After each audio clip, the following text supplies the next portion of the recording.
And he joins us this morning as a part of the Catches Law Power Hour, also featuring Devin McCourty in 20 minutes on the Harbor One hotline. Hey, Sean. Can I follow Devin McCourty today? I don't want to follow that conversation I just heard, for crying out loud. Are you not on the Instagram? No, I have no social media at all. None. Zero. Never have. It's impressive. Yeah, that is. Probably, Yeah, I don't need to know that people think I'm a whatever, and it's really a defense mechanism against myself because I would probably fire off something in response to something that I didn't like. So I have managed to live happily to this point in my life without it, and we will continue happily along. That's a smart and productively decision. So. I've worked with people who literally search their name during the games, and then they get all disconsolate because people are calling them all kinds of nasty names, and then it affects you, and then sometimes they respond to it on the air, without saying, "Hey, I know people are killing me on Twitter, but now I'm going to say something nice about your team because you think I'm negative against your team." So it's just not any place we need to go. Sean, we got one of those too. She loves to search for herself. I don't search for myself, but I just stay on the text line and the Twitch stream and like to go back and forth, have a nice dialogue. Sean, to help you get out of this, there's probably more productive uses of your time, I would guess, but probably. Maybe not. Speaking of productive uses of time, Keyshawn Johnson said this week that he believes, or he's hearing, that coaches around college football helped Dan Lanning with his game plan at Oregon because they were sick and tired of the conversation surrounding Dion Sanders' Colorado Buffaloes. Is that, what do you make of those comments? Well, I'd be surprised. I mean, I know for a fact that, because coaches have told me this, that sometimes, if you're a coach at Oregon, offensive, defensive coach, you have a buddy on a staff that's already played Colorado. You might reach out to them and say, hey, what do you think we ought to know? That happens. But as you know, Chris, I mean, these coaches are in the bunker, 19 hours a day trying to prepare for their own games. And I don't think anybody's going to say, hey, Dan Lanning, let me look at some film for you. I'll give you what I think, when I'm getting ready to go play Oklahoma myself or whatever. So I don't know. I don't know where that came from, but I'd be very surprised if it happened in any organized form. Did they come back to earth this week, or do you think they have a chance when it comes to USC on Saturday?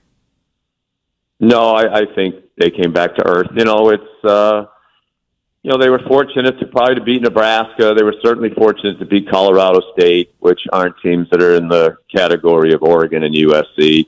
I feel bad that they've had some injuries. Travis Hunter's a great player. Obviously, they missed him, but I don't think if he played, he would have made that much of a difference when they lost 42-6 or whatever it was.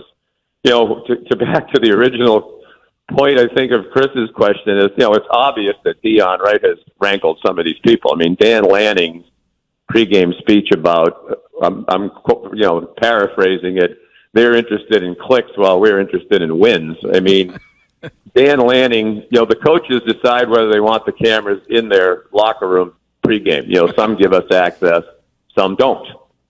He clearly knew that he wanted the camera in there and what he was going to say. So, and it was pretty obvious if you watched the game, they weren't going to let up. I mean, they were going to win by as much as they could. So Dion has clearly rankled a few people. Sean, why do you think that is? Why do you think there's so much of this, wanting to see Dion fail? Yeah, I don't know. I don't know if that's, because he's not afraid to say things about other programs or other teams. I really don't know. But it's clearly a thing, that's for sure. Have you heard anything about which college game Taylor Swift will be at this weekend?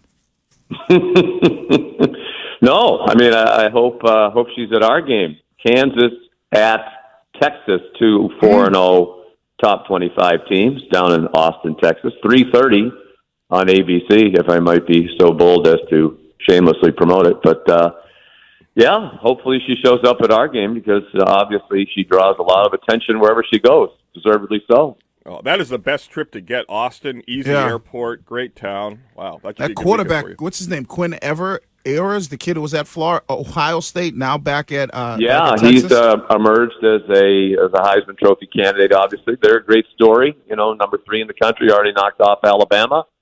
We've been saying for years and years and years, is this the year Texas is going to be back? And then they never really have been fully as a national contender, but they look like they are now. So, but this would be a dangerous game. I mean, they lost to Kansas at home 2 years ago when Kansas was a 1-win team going in there. I think Kansas finished that year with 2 wins. So, they better be careful because Kansas is good enough to beat them if they don't pay attention to what they're doing.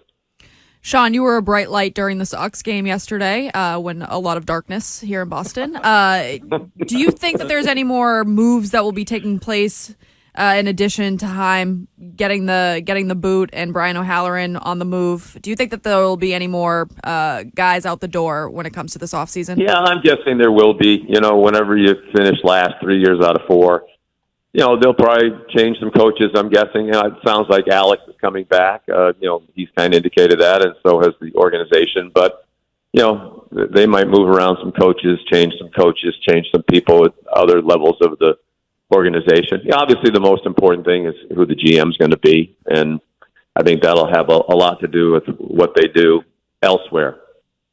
Do you think the new GM, has a say in who his manager is? Cora has a year left.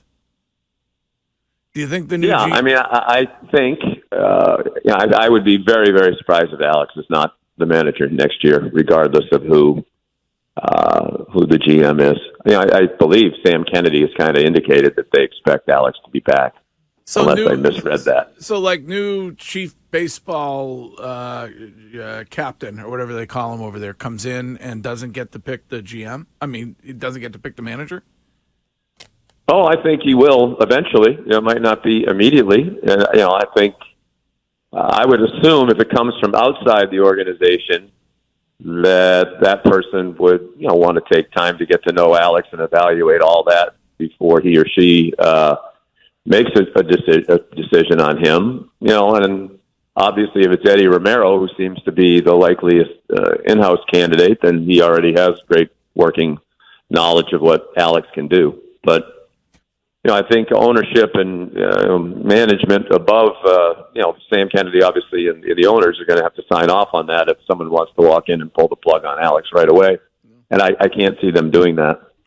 All right, but I Sean, do think eventually you'd have to let whoever that person is have their own manager. Well, as always, a pleasure. We will be watching you on television this weekend. And for more from Sean McDonough, just go to TikTok. He is I think that's... I don't even know what that is. Last time I knew that was a clock. But He's Sean _Mac68. Not on TikTok. Not on Instagram, no, I'm just social media inept, and happily so, and plan to keep it that way. You could have Molly McGrath show you. You guys did a great job last weekend together. Dream team. Is she not the best? We had a great game, Florida State at Clemson. Awesome. That was a good one.